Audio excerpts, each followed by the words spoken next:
اعوذ باللہ من الشیطان الرجیم۔ پناہ مانگتا ہوں میں اللہ کی شیطان مردود سے۔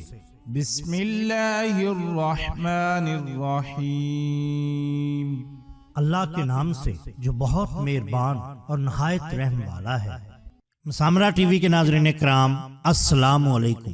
محترم ناظرین، ہم اپنی آج کی ویڈیو میں ولی اللہ، ڈاکو اور عجب مچھلی قصہ آپ کے سامنے پیش کریں گے جو یقیناً آپ کے لیے دلچسپی کا باعث ہوگا۔ ناظرین، حضرت جنید رحمۃ اللہ تعالی علیہ فرماتے ہیں کہ میں ایک خچر پر لوگوں کو دمشق سے زبدانی لے جایا کرتا تھا اور اسی کرایہ پر میری گزر بسر ہوتی تھی۔ ایک مرتبہ ایک شخص نے خچر کرائے پر لیا، میں نے اسے سوار کرایا اور لے چلا ایک جگہ جہاں دو راستے تھے۔ جب وہاں پہنچا تو اس نے کہا کہ اس راہ چلو۔ میں نے کہا میں اس راہ سے ناواقف ہوں، سیدھی راہ تو یہی ہے۔ اس نے کہا نہیں، میں پوری طرح واقف ہوں، یہ بہت نزدیک کا راستہ ہے، یعنی شارٹ کٹ ہے۔ میں اس کے کہنے سے اسی راہ پر چل پڑا۔ تھوڑی دیر کے بعد میں نے دیکھا کہ ہم یکا یک ایک بیابان میں آ گئے ہیں جہاں کوئی راستہ نظر نہیں آتا۔ نہایت خطرناک جنگل ہے اور ہر طرف لاشیں ہی لاشیں پڑی ہیں۔ میں سہم گیا۔ وہ مجھ سے کہنے لگا ذرا لگام تھام لو، مجھے یہاں اترنا ہے۔ میں نے لگام تھام لی اور وہ اترا اور اپنے کپڑے ٹھیک کر کے چھری نکال کر مجھ پر حملہ کیا۔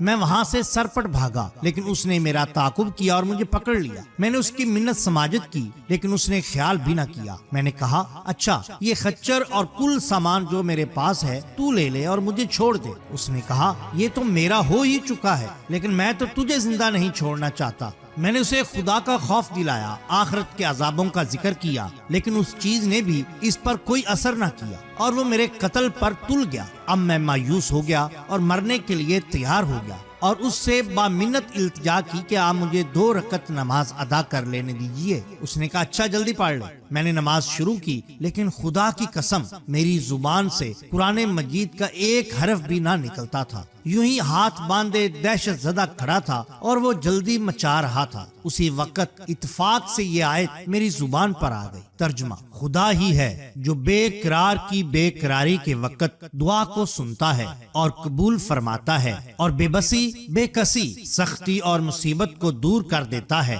پاسی آیت کا زبان سے جاری ہونا تھا جو میں نے دیکھا کہ بیچوں بیچ جنگل میں سے ایک گھوڑ سوار تیزی سے اپنا گھوڑا بھگائے نیزہ تانے ہماری جانب چلا آ رہا ہے، اور بغیر کچھ کہے اس ڈاکو کے پیٹ میں اس نے اپنا نیزہ گھسیڑ دیا جو اس کے جگر کے آر پار ہو گیا۔ وہ اسی وقت بے جان ہو کر گر پڑا۔ سوار نے باغ موڑی اور جانا چاہا لیکن میں اس کے قدموں سے لپٹ گیا اور کہنے لگا خدا کے لیے یہ تو بتلاؤ کہ تم کون ہو۔ اس نے کہا میں اس کا بھیجا ہوا ہوں جو مجبوروں، بے کسوں اور بے بسوں کی دعا قبول فرماتا ہے اور مصیبتوں آفات کو ٹال دیتا ہے۔ میں نے خدا کا شکر ادا کیا اور وہاں سے اپنا خچر اور مال لے کر صحیح سالم واپس لوٹ گیا۔ بالکل اسی طرح حضرت امام مالک رحمۃ اللہ تعالی علیہ نے جابر بن عبداللہ رضی اللہ تعالی عنہ سے روایت کی کہ نبی کریم صلی اللہ علیہ وآلہ وسلم نے ساحل کی طرف ایک لشکر بھیجا۔ ابو عبیدہ بن جراح رضی اللہ تعالی عنہ اس کے امیر تھے۔ یہ 300 آدمی تھے، میں بھی ان میں شامل تھا۔ ہم راستے ہی میں تھے کہ زیادہ راہ ختم ہو گیا تو ابو عبیدہ رضی اللہ تعالی عنہ نے حکم دیا کہ سارے لشکر میں سے سب کا زیادہ راہ لا کر جمع کریں۔ میرے پاس کھجوریں زیادہ راہ تھیں، ہم اس میں سے ہر روز تھوڑا تھوڑا کھاتے تھے۔ آخرکار وہ ذخیرہ بھی ختم ہو گیا اور رسد کے طور پر ہم کو صرف 1 کھجور ملتی۔ ہم لوگ اب مرنے کے قریب ہو گئے لیکن سمندر پر آ پہنچے۔ ساحل پر دیکھا کہ ایک مچھلی ٹیلے کی مانند چوڑی لیٹی پڑی ہے۔ ہمارے سارے لشکر نے اسے 13 دن تک کھایا۔ جناب ابو عبیدہ رضی اللہ تعالی عنہ نے اس مچھلی کی 2 پسلیوں کو بصورت کمان قائم کرنے کا حکم دیا۔ اس کمان کے نیچے سے ایک اونٹنی سوار گزر گیا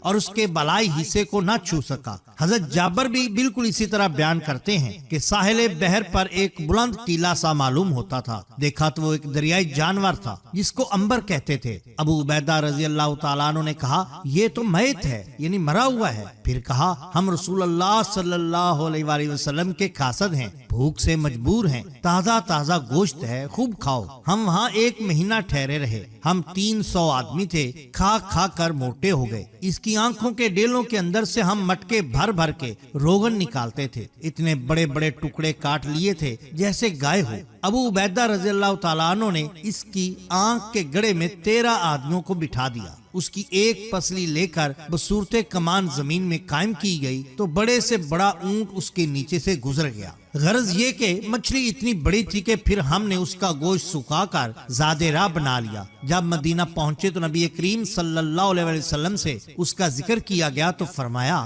یہ تو تمہارے لیے خدا کا رزق تھا۔ ناظرین اکرام، یہ شان ہوتی ہے اولیاء اللہ کی۔ اگر آپ کو ہماری یہ ویڈیو پسند آئی ہو تو لائک کیجئے، سبسکرائب کیجئے ہمارے چینل مسامرہ ٹی وی کو، تاکہ ہم آپ کے لیے اور بھی بہترین ویڈیوز لا سکیں۔ اپنے دوستوں کا، گرد و نواح کے لوگوں کا بہت خیال رکھیے۔ اللہ اور اللہ کے رسول صلی اللہ علیہ وسلم سے بے حد محبت کیجئے۔ آپ کا بہت شکریہ۔ اللہ حافظ۔